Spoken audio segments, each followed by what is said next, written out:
Masquera say muri Zimbabwe, welcome to our channel Zin Confessions and Deep Secrets. Kana kariki kutanga kako kuya pani new channel, please don't forget to subscribe. Kana ugara subscriber, please don't forget to comment and share this video. Muri Zimbabwe nasi pani video andaya naro video rababa Guti, video iri Vachigadza Successor Wavo muri Zimbabwe. Video rarisuzikana nzira rakatorwa rini asi video iri bralika mushure meunge patauro kufa kwa baba Guti muri Zimbabwe anonzi Joseph Guti ndiari kunzi ndiachasiva successor wababa Guti muri Zimbabwe. Pavideo iri ndiari kubuda achi anoitwa nababa Guti. Rikati kuradze video iri muri Zimbabwe mududze zvamuri kufunga, musaka mukomenta mu comment section muchitudza kuti muri kufungei maZimbabweans nenyaya iyi. Right. Yes. Today is like this. These two young people, they're going to take over.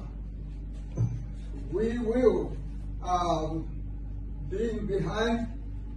He will, Professor Chesanga, he will advise this boy.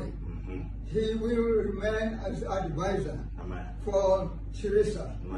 Ezekiel Guti will remain an advisor to Joe.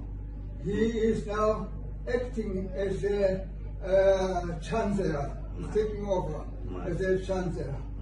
So this one, wow.